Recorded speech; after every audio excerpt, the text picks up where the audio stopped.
Nasa ika-9 na araw na ngayon ang enkwentro sa pagitan ng militar at ng paksyon ng MNLF sa Zamboanga City. Sa gitna ng kaguluhan, may ilan pang bihag na pinalaya ang mga rebelde kaninang umaga. May ulat on the spot si Ivan Mayrina. Ivan? Yes, Pia, Rafi, naging maganda mga developments sa nakalipas sa 18 oras dito sa nagaganap na krisis sa Zamboanga. Simula nga kagabi ay umaabot na sa mahigit 100 ang mga pinalayang bihag na hawak ng mga rebelding MNLF Miswari faction. Kagabi, Rafi, Pia, ay umaabot sa 26 ang pinalaya na mga rebelde at bago naman mag-alas 6 kaninang umaga ay 64 ang pinalaya pa at kasunod niyan ay sunod-sunod na ang pagre-release ng mga hostage.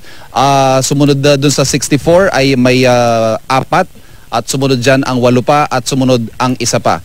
Ang lahat ng mga pinalalayang hostage ay sinusundo ng mga miyembro ng Hostage Processing Committee na isinasailalim ang mga bihag sa debriefing at doon nga sa kung saan dinadala sa isang kampo dito sa Zamboanga ay nakaabang na ang kaanak nitong mga bihag na mahigit 1 linggo ng alalang-alala sa kondisyon ng kanilang mga mahal sa buhay.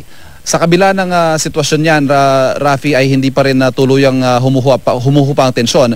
Bagamat sa nakalipas na magdamag at ngayon buong umaga ay naging panakanaka at halos wala tayong naririnig na putukan o pagsabog dito sa dating pinangyayarihan ng mga engkwentro, pero patuloy pa rin ang clearing operations ng militar dahil posibleng may mga IED o mga pampasabog na iniwan ng mga papatakas na mga rebelde. Sa katunayan, kanina may nakita rin tayo na isang kahinahinalang motorsiklo na pinrases ng EOD ng Zamboanga City Police sa paniniwalang posibleng dahil desperado itong mga gipit na mga rebelde ay magtanim sila ng mga bomba sa kanilang ruta habang sila ay papatakas. Nakapwesto naman ang mga blockade, ang mga checkpoints sa buong lungsod para masiguro na hindi makatakas ang mga rebelde. So ulitin lamang natin, Rafi, maganda ang naging development, naipalaya itong ilang mga bihag, pero nananatili pa rin po ang alert status ng ating mga otoridad at patuloy pa rin ang kanilang clearing operations. Rafi. Ivan, linawin ko lang, ano yung account ng mga napalayang hostage? Pinalaya ba sila ng mga rebelde? Ni-rescue ba sila? O iniwan na lang sila ng mga rebelde dun sa kanilang pinagtaguan for the past 8 days?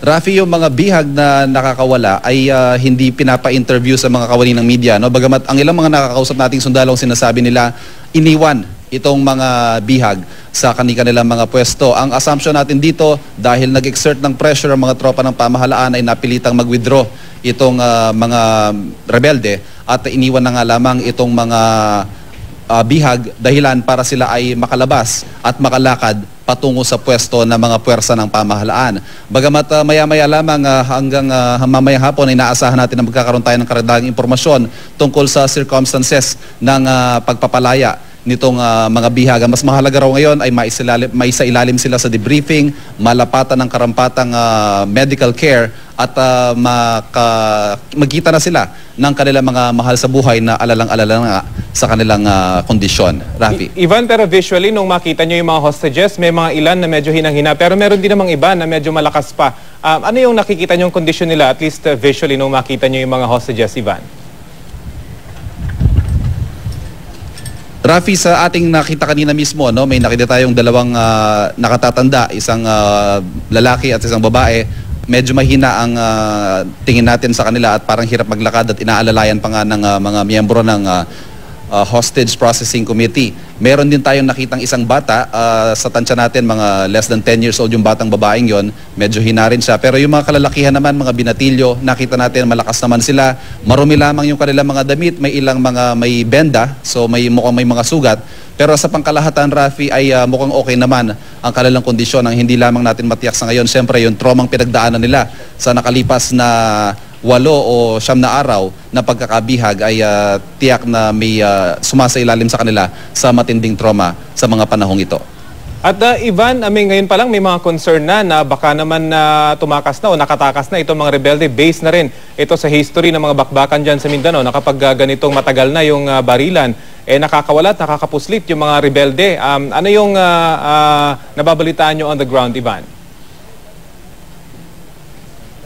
Yan, Rafi, ang pinakiingatan ng mga otoridad na yung mga rebelde ay humalo dito sa mga hostage o di kay humalo sa civilian population. Kaya naman kahit itong mga halimbawa lalapit sa mga sundalo, pinoproseso isa-isa dahil posibleng sumahalo nga sa kanila itong iba sa mga rebelde. At naririyan din yung mga blockades para masiguro nga nang walang makakatakas dito sa mga rebeldeng bumihag sa mga taga rito. At Ivan, panghuli na lamang yung nabanggit mo na kanina, yung concern ng mga IEDs na pwedeng iwanan o naiwan o iniwan ng mga rebelde dyan. Gaano kalaki yung concern na ito para sa mga tropang nagsasagawa pa ngayon ng operasyon dyan? Malaking concern yun, Rafi, dahil kung ika nga nila parang nasa endgame na tayo, no? Lamang na ang mga tropa ng pamahalaan at baka masilat pa. Kaya gano'n na lamang ang kanilang pag-iingat at base na rin sa previous encounters sa mga rebelde ay hindi ka makakasiguro na tapos na nga itong bakbakan hanggat hindi pa sila tuluyang nahuhuli o naitataboy mula sa kanilang stronghold. Okay, maraming salamat Ivan Mayrina. Mag-ingat kayo dyan.